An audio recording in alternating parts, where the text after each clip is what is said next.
Katarinas, and my speech today is going to be over the 4th of July. Now, who all here celebrated the 4th of July? Raise your hand. Okay, well, me too. And I've come to realize that a lot of my family, including younger cousins, younger siblings, don't know why we celebrate it. And you ask the adults, of course they know why. Who all here knows why we celebrated it? Anybody? To celebrate America's independence. Yeah, exactly it. But do you know why or how we got to celebrate that or declare our independence? No. Like, which actions led to that step? No. No? Okay, y'all just celebrated. What did y'all do for the 4th of July? Cookout. Cookout, swim, pop fireworks. These are known as poppers to everybody. Honestly, you just grab one and you throw them. Like, everybody knows that. Everybody celebrates 4th of July, except most of the people don't know why. They'll pop fireworks and have fun with their family, and they have no idea. They'll leave the history behind. And I figured it would be a good time to give a speech over why we celebrate it, since most Americans do.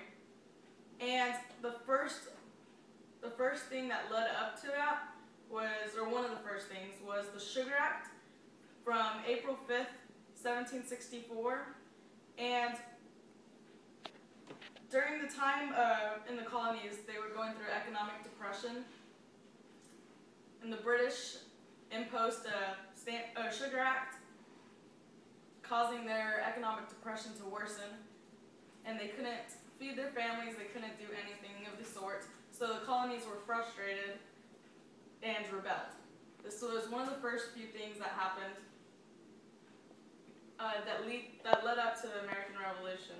Second thing that's kind of similar was the Stamp Act, which was on March 22nd, 1765.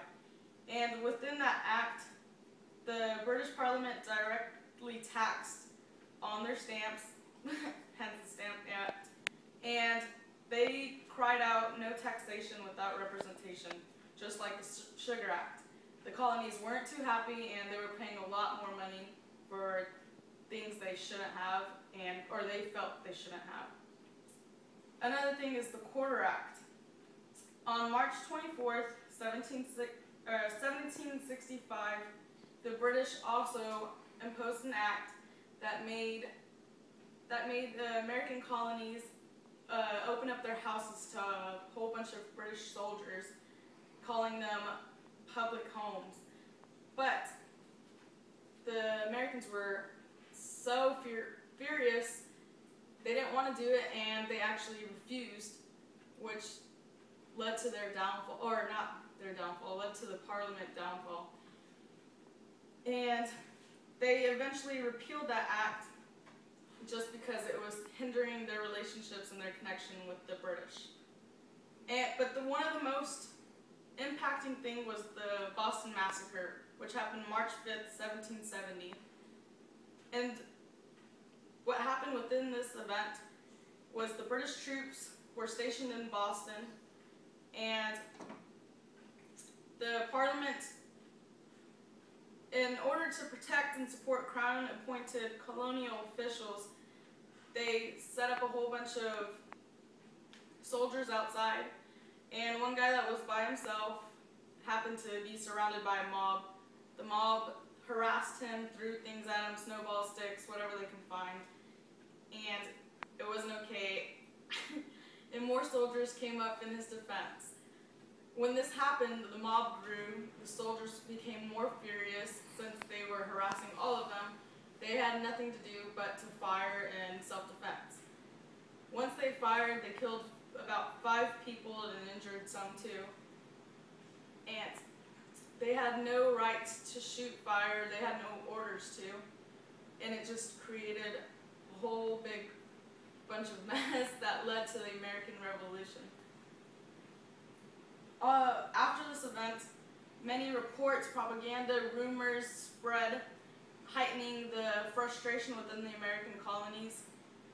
The colonies did not know what to do but to rebel and declare themselves their own independent nation.